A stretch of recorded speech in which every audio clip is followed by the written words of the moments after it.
결론부터 빨리 말합니다. 왜냐하면 우린 바쁘니까. 오늘의 주제는 대통령의 시간 1475일입니다. 박근혜 대통령 탄핵까지 재임 기간은 정확히 1475일이었습니다. 문재인 대통령도 내일이면 똑같이 재임하게 됩니다. 집권 세력은 그동안 과거 정권 탓을 많이 했습니다. 부동산 폭등도 검찰 개혁도 지난 정부의 잘못이라고 책임을 회피했죠. 하지만 똑같은 임기가 지난 지금 더 이상 남탓만 할 순 없습니다. 그래서 비교해봤습니다. 박근혜의 4년, 문재인의 4년 누가 더 잘했을까요? 뉴스방이 본질을 파헤칩니다. 저는 깨끗하고 투명하고 유능한 정부를 반드시 만들어서 국민 여러분의 신뢰를 얻겠습니다. 정부에 대한 국민의 불신을 씻어내고 신뢰의 자본을 쌓겠습니다. 오늘부터 저는 국민 모두의 대통령이 되겠습니다.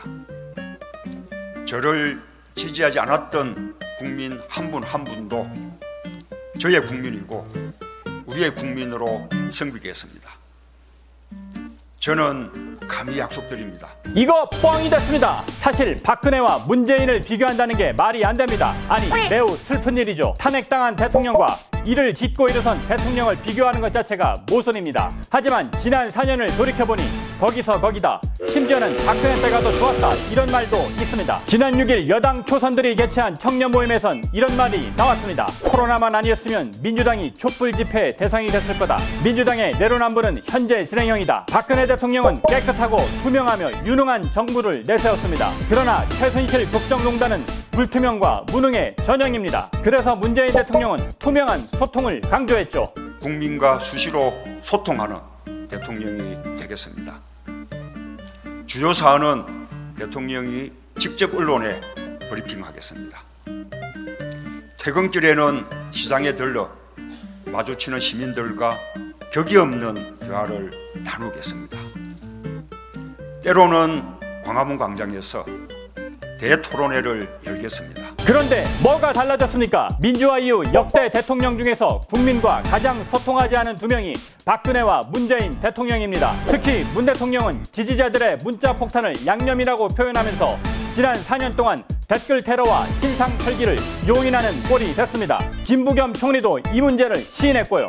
전체주의라기보다는 하여튼 이거는 저는 뭐 제가 지금까지 알고 있는 민주주의적인 그런 방식이 아니라고 생각합니다. 네. 이른바 표현의 자유를 억압한 겁니다. 여당을 비판한 교수는 고발되고 대통령 대자보를 붙인 청년은 경찰 수사를 받았습니다. 이 청년은 석 달 동안 휴대폰을 압수당했고 10번 가까이 경찰에 출석했습니다. 그에게 적용된 모욕죄는 피해자 측이 직접 고소해야 하는 신고죄입니다. 대통령의 뜻이 없으면 불가능하다는 이야기죠.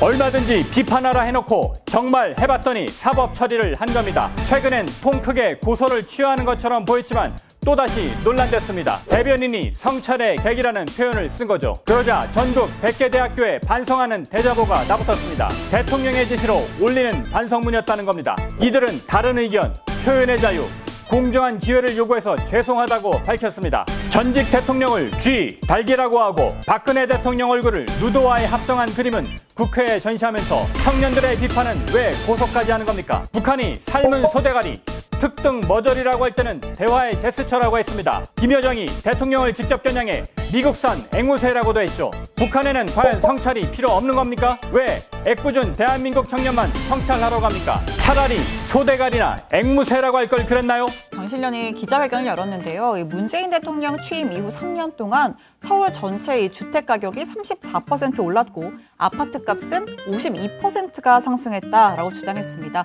또 이 서울의 전체 집값은 1호당 평균 5억 3천만 원에서 1억 8천만 원이 뛴 7억 1천만 원이 됐다고 했는데요.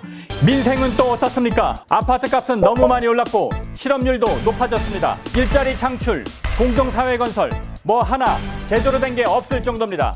소득주도 성장은 또 어디 갔습니까? 청년 일자리는 사라지고 노인들의 세금 알바가 늘었습니다. 자산 격차, 소득 격차만 커지고 부익부 빈익빈만 심해졌습니다. 선거법 개정도 독재 시절이나 있을 법한 단독 처리였고 18개 상임위원장을 모두 가져갔습니다. 살아있는 권력 수사는 계속 방해하더니 조국, 윤미향 등 내 편 챙기기는 매우 잘합니다. 보궐선거를 앞두곤 국토부도 반대하는 가덕도 공항 사업을 밀어붙였습니다. 오죽하면 선관위까지 나서 집권 여당의 정체성을 무능과 위선, 내로남불이라고 했을까요? 지금 제 가슴은 한 번도 경험하지 못한 나라를 만들겠다는 열정으로 뜨겁습니다.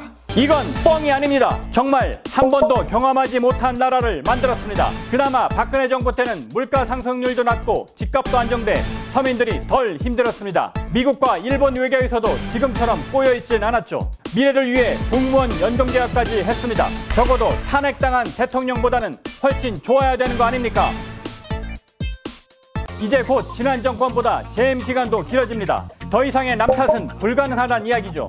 문재인 정권 4년 우리의 살림살이는 얼마나 나아졌습니까? 가짜로 막힌 속을 진짜로 뻥 뚫어드립니다.